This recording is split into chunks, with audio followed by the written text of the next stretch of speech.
शिक्षा मंत्री जो हमारे मनीष सिसोदिया जी हैं, जिन्होंने दिल्ली में विश्व स्तरीय स्कूल बनाए, जिन्होंने 20 लाख बच्चों का भविष्य संवारा, आज दुर्भाग्यवश मोदी जी ने और उनकी जांच एजेंसियों ने उन पर झूठा आरोप लगाकर उनको जेल में डाल दिया है। ये बहुत ही शर्म की बात है।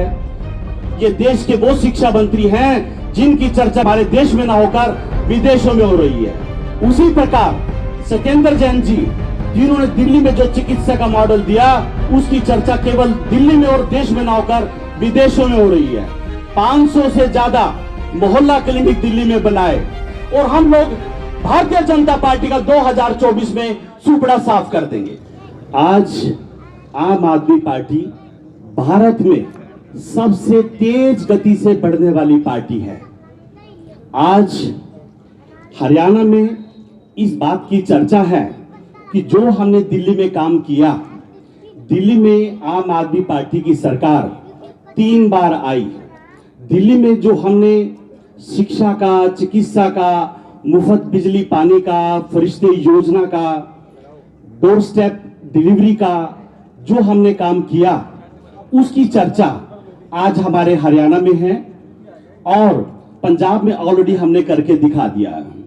आज हरियाणा की जनता दिल्ली और पंजाब की तरफ टकटकी लगाई देख रही है कि जिस तरीके से दिल्ली में विकास हुआ, हरियाणा की जनता भी उस तरीके का विकास आज हरियाणा में चाहती है। जिस तरीके से आम आदमी पार्टी दिल्ली में काम कर रही है, केंद्रीय सरकार एलजी के माध्यम से दिल्ली सरकार के हर काम में रोड़े अटकाने का काम कर रही है। दिल्ली में शिक्षा मंत्री जो हमारे मनीष सिसोदिया जी हैं, जिन्होंने दिल्ली में विश्व स्तरीय स्कूल बनाए, जिन्होंने 20 लाख बच्चों का भविष्य संवारा, आज दुर्भाग्यवश मोदी जी ने और उनकी जांच एजेंसियों ने उन पर झूठा आरोप लगाकर उनको जेल में डाल दिया है। ये बहुत ही शर्म की बात है। जो दिल्ली में उन्होंने शिक्षा का मॉडल दिया, उस शिक्षा मॉडल को देखने के लिए केवल हमारे हिंदुस्तान से नहीं, अमेरिका के राष्ट्रपति ट्रंप की पत्नी दिल्ली में आती है। वो कहती है कि मैंने दिल्ली के शिक्षा के मंदिरों के विषय में बहुत कुछ सुना है और मैं दिल्ली के शिक्षा के मंदिर देखना चाहती हूं। तो मोदी जी ने उस समय उनको एमसीडी के स्कूल नहीं दिखाए, अरविंद केजरीवाल जी की पार्टी द्वारा बनाए गए दिल्ली के स्कूल दिखाए जो आम आदमी पार्टी ने बनाए थे। यह हमारे लिए बहुत ही बड़े गर्व की बात है। आज दुर्भाग्यवश मनीष सिसोदिया जी पर झूठे आरोप लगाकर उनको जेल में डाल दिया गया है, जबकि उन पर अभी तक कोई भी आरोप साबित नहीं हुआ है। उनके घर से, दफ्तर से, गांव से, उनके किसी भी बैंक के खाते में से कोई बरामदगी नहीं हुई। ये देश के वो शिक्षा मंत्री हैं जिनकी चर्चा हमारे देश में ना होकर विदेशों में हो रही है। उसी प्रकार सत्येंद्र जैन जी, जिन्होंने दिल्ली में जो चिकित्सा का मॉडल दिया, उसकी चर्चा केवल दिल्ली में और देश में ना होकर विदेशों में हो रही है। 500 से ज्यादा मोहल्ला क्लिनिक दिल्ली में बनाए। उसी तर्ज पर आज जो दिल्ली के जो मोहल्ला क्लिनिक हैं, उसी प्रकार 26 जनवरी तक हमने 500 मोहल्ला क्लिनिक पंजाब में बनाए। पर केंद्र की सरकार और मोदी जी को शायद ये जो अच्छे काम करने वाले लोग हैं उनको पसंद नहीं है। जितने भी आज विपक्ष में बैठे हुए लोग अच्छा कार्य कर रहे हैं, ये जो केंद्र सरकार है अपनी केंद्रीय एजेंसियों का दुरुपयोग करते हुए उनको जेल में डाल रही है और उन पर झूठे आरोप लगा रही है। पर मैं ये कहना चाहता हूं कि जितने ये जुल्म करेंगे, हमारी जो आम आदमी पार्टी है उसी गति से, उतनी ही तेज गति से आगे बढ़ेगी।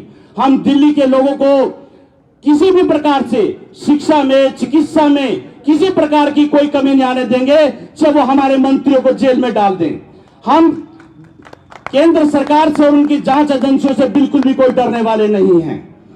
आप ये देखिए कि मनीष सिसोदिया जी पर और सत्येंद्र जैन जी पर अभी तक उनको कोई सबूत नहीं मिला। आप एक ताजा उदाहरण देखिए कि कर्नाटक में एक एमएलए के बेटे के घर से 8 करोड़ रुपए बरामद होते हैं। 8 करोड़ रुपए बरामद होते हैं और उसको अगले दिन जमानत मिल जाती है। और हमारे जो मंत्री हैं जिनके घर से खोटी चवन्नी नहीं मिली, उनको जेल में डाल दिया जाता और उनकी जमानत नहीं होती।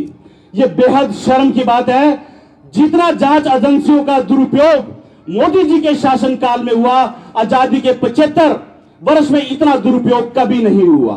पर आज देश की जनता देख रही है किस तरीके से देश में अघोषित आपातकाल लगा हुआ है। ये देश की जनता 2024 में इनको जवाब देगी। आज मोदी जी को चाहिए कि ये जो कार्रवाई है सीबीआई ईडी की, ये अडानी पर होनी चाहिए, जिन्होंने लाखों करोड़ रुपए का घोटाला किया है। आज जो देश में सबसे बड़ा घोटाला है वो मोदी और अडानी का घोटाला है।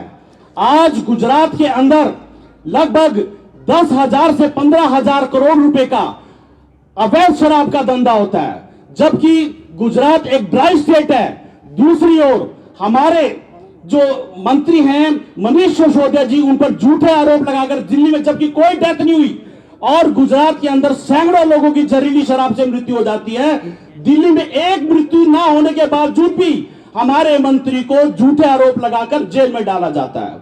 गुजरात की बंदरगाहों पर 30,000 करोड़ रुपए से भी ज्यादा नशीला पदार्थ पकड़ा जाता है, उन पर कोई कार्रवाई नहीं होती। आप ये देखिए कि ये जो भारतीय जनता पार्टी है किस प्रकार से अपनी जांच एजेंसियों का दुरुपयोग कर रही है। एमसीडी में दिल्ली की जनता ने आम आदमी पार्टी को चुना और आप ये देखिए जब एमसीडी में और गुजरात का चुनाव एक साथ था तो दिल्ली की सरकार ने, केंद्र में बैठी सरकार ने दोनों जगह पर चुनाव एक साथ करा दिया ताकि दिल्ली में हम लोग ठीक तरीके से चुनाव ना लड़ पाए। पर देश की जनता ने गुजरात में हमें 41 लाख वोट दिए और 13% हमें टोटल वोट शेयर का मिला, हम राष्ट्रीय पार्टी बन गए। और दिल्ली के लोगों ने भी इनको मुंह तोड़ जवाब दिया और एमसीडी में हमें पूर्ण बहुमत दिया।